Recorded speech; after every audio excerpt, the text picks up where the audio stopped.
This video is about beautiful Harpers Ferry in West Virginia. And it is a video about the American Civil War.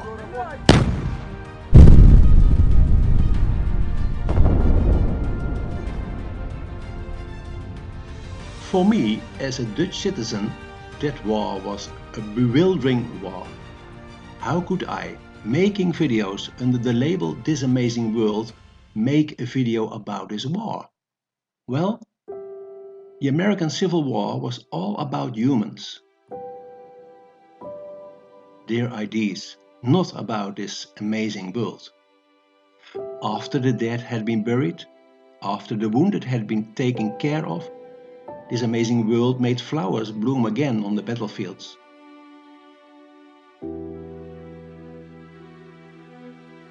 Harpers Ferry is an amazing town on the cross point of three states, Virginia, West Virginia and Maryland.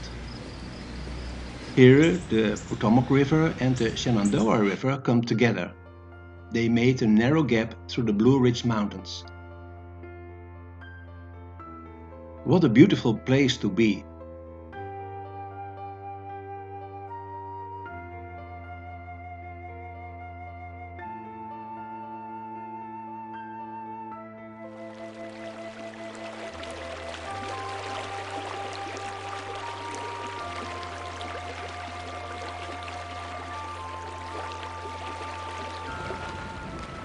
Harpers Ferry is also a stop on the famous Appalachian Trail of almost 2,200 miles.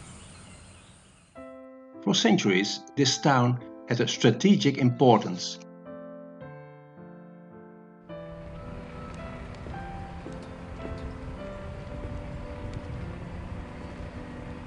President George Washington chose Harpers Ferry as the site for the United States Armory, with over 20 factory buildings. The armory is gone. You only see the place where it was. For centuries, a strategic, vital railroad goes over the many times destroyed and renewed Potomac River Bridge.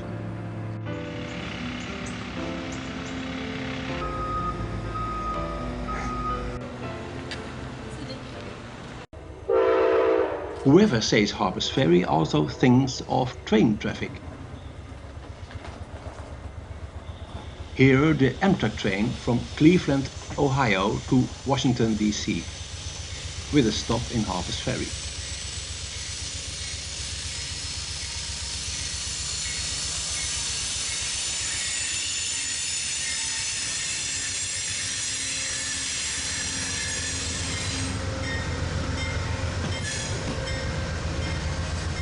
A lot of humans in there, look at that.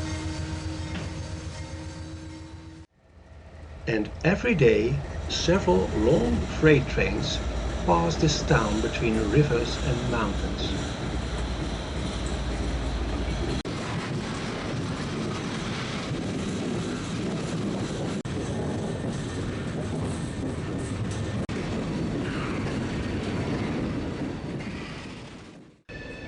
Armory, railway and bridge, on the border between North and South, made Harpers Ferry of enormous strategic interest for both the Unionists in the North and the Confederates in the South during the Civil War.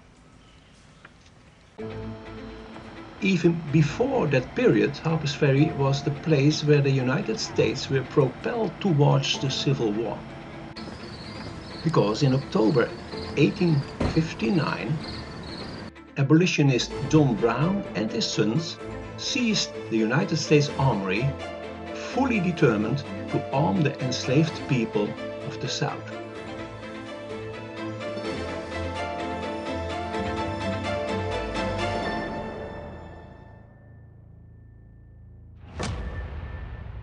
Their raid failed.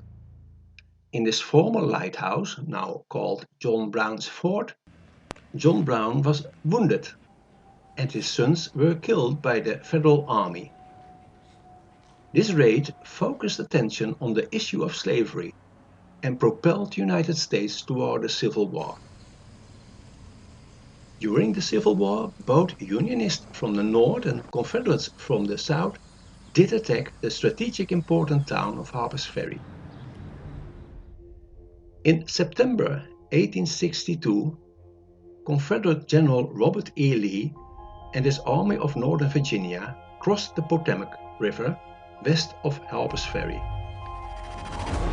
The commander-in-chief of Harpers Ferry decided for the defense of the town to concentrate on Camp Hill and Bolivar Heights. Can you imagine that more than 12,000 troops were stationed on these heights?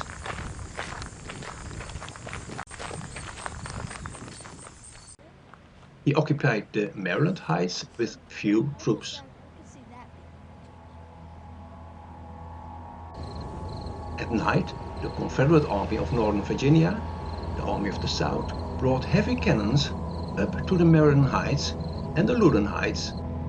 These heights soon were seized by the Confederate troops. Suddenly, the enemy occupied two mountaintops, a perilous situation for Harpers Ferry. But the real danger came from the west, on the other side of Bolivar Heights.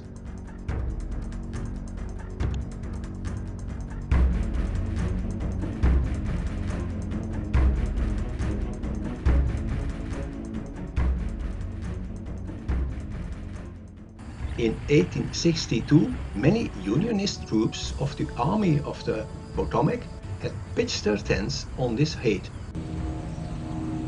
On the other side of the hills arrived the Confederate General Officer Stonewall Jackson with 14,000 troops.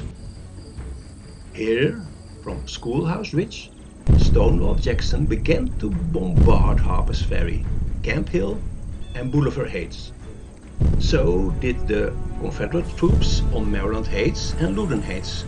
A Unionist soldier said, At first their missiles of death fell far short of our camp, but each succeeding shell came nearer and nearer, until the earth was plowed up at our feet and our tents torn to tatters.